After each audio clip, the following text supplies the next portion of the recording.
Hai, namaku Vira. Hari ini aku akan menceritakan kisahku berjuang melawan penyakit autoimun. Aku terlahir sebagai anak perempuan tertua di keluarga.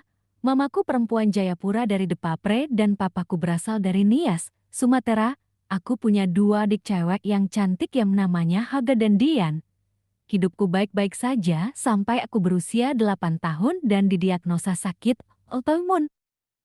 Vira, seorang gadis kecil riang dengan rambut keriting, bermain dengan gembira bersama teman-temannya di sebuah desa yang subur, tanpa memikirkan bahwa suatu saat dia akan kena sakit yang mengubahnya. Tawa dan kebahagiaan memenuhi udara saat dia menikmati masa kecilnya yang riang.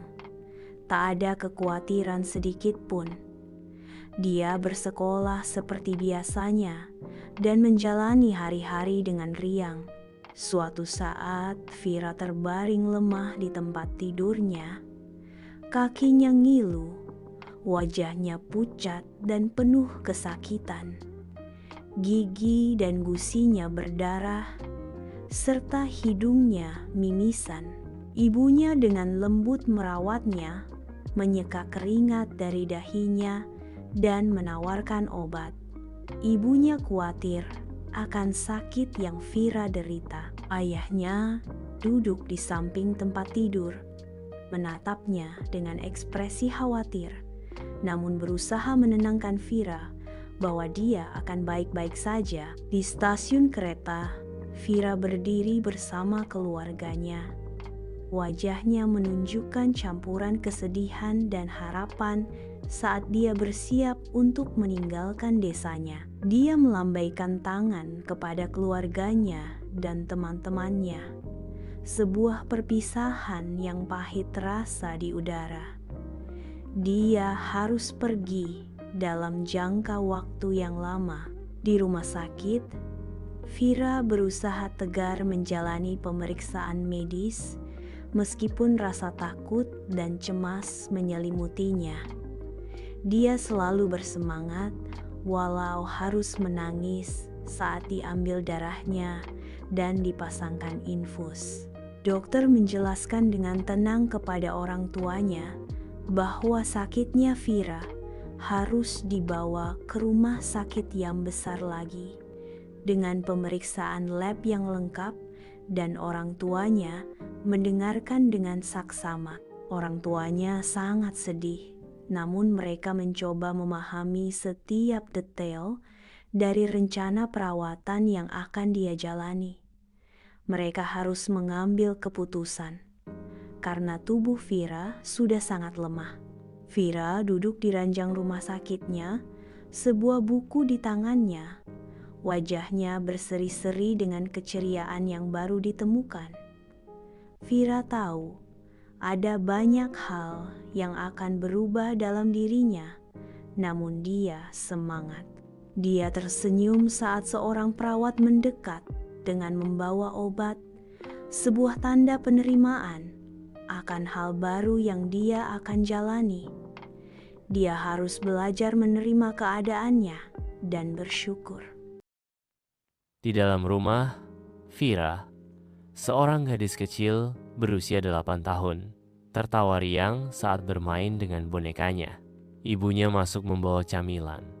Kebahagiaan terpancar di antara mereka. Vira berbaring di ranjang rumah sakit yang steril. Wajahnya adalah kanvas kecemasan dan pucat. Ibunya memberikan dukungan diam-diam. Tangannya menjadi penopang hidup di ruangan yang dingin. Seorang perawat masuk, kilatan peralatan medis meningkatkan ketegangan.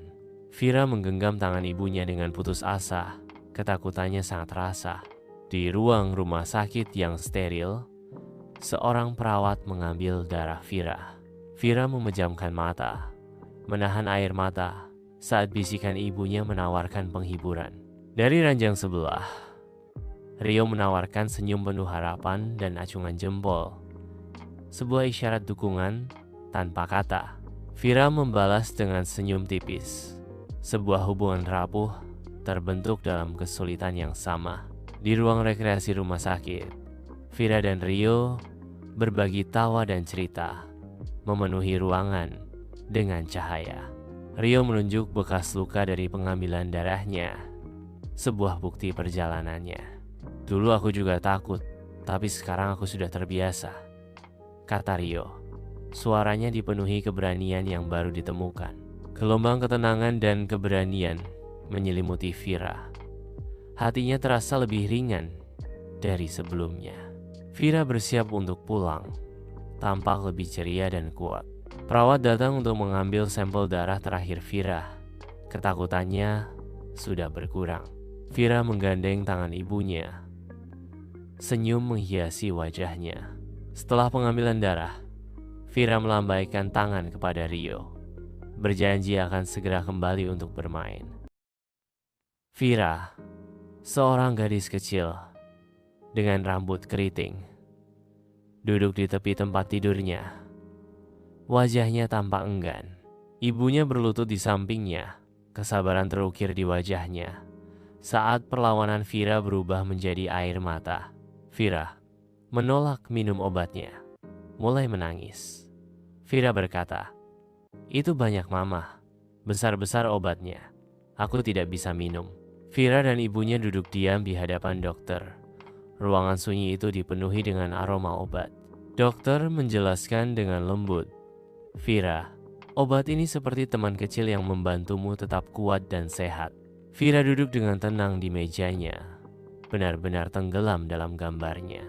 Ibunya masuk, membawa air dan obat. Vira menerimanya tanpa air mata. Dia menelan obat dengan tekad damai, menunjukkan keberaniannya. Ibunya berseri-seri dengan bangga. "Mama tahu kamu kuat, berani dan hebat, Vira." Vira terbangun dan berdoa mengucap syukur kepada Tuhan Yesus. Dengan senyuman, semangatnya diperbarui. Dia dengan percaya diri mendekati obat-obatannya, dengan senyum manis saat melihat obat-obatnya. Vira menerima bahwa kesembuhannya membutuhkan pengorbanan dan keberanian, menelan setiap pil dengan tekad baru. Vira berkata, "Aku pasti bisa." Dia sekarang melihat obat itu sebagai teman, bukan musuh. Vira bisa menelan obat tanpa harus menangis lagi. Sebelum meminum obatnya, Vira selalu berdoa supaya Tuhan menolongnya saat minum obat.